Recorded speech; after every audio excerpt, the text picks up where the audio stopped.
Suppose you see a Muslim man with a girl. What should you assume?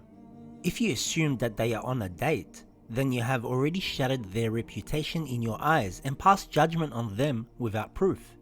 And if you tell others about your suspicion, you have committed a major sin because you have accused someone of something that may be untrue.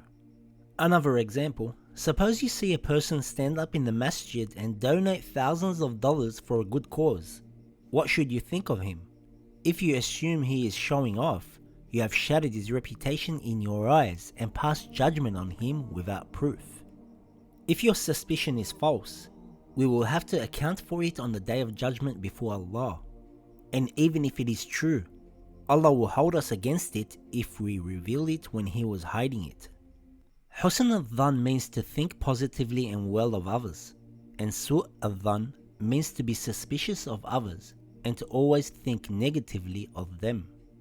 Islam teaches us always to give people benefit of the doubt. This means if a fellow Muslim says or does something and it can be interpreted positive or negative, we should always assume it to be positive and good. Imam Ali alayhi salam said, "Make an excuse for your fellow brother, and even if you do not have an excuse, then seek out an excuse for him." Sometimes we hate people or stop talking to them because of something they did or said. Without consulting the person, you have assumed bad of them, but in fact, it is only a suspicion without no proof, so we just jump to that conclusion. In the Quran, Allah says, "O you who have believed, avoid much negative suspicion. Indeed, some suspicions are sins." We only usually suspect and blame others because we only judge them by their actions while we are not aware of their intentions. Why don't we blame ourselves?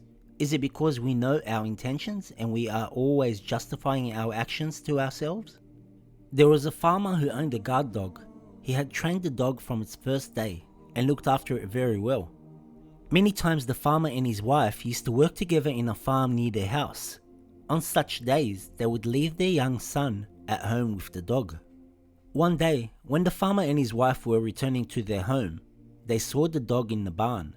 They saw that the dog's mouth was stained with blood. The farmer suspected that the dog had hurt his son, so he started to hit the dog with his spade. He hit the dog so much that it was badly hurt. When the farmer's wife ran into the house, she saw that their son was alive and that there was a dead snake nearby.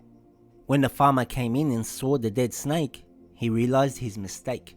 The dog had actually saved his son's life.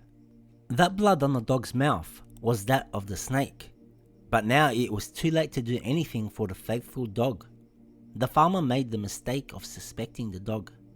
This teaches us how easily we can be so unjust and cruel to others when we assume things and suspect others with no proof. However, it is a different matter if a person always sins in public without any care for Allah's commandments. Besides thinking well of people, we should always think well of Allah subhanahu wa ta'ala. When we hear of a natural disaster and calamity, we should not rush to ask, why did Allah do this or allow this? There may be a good reason or wisdom behind it that will only become apparent many years later. Similarly, we should not always suspect that Allah is only waiting to punish us.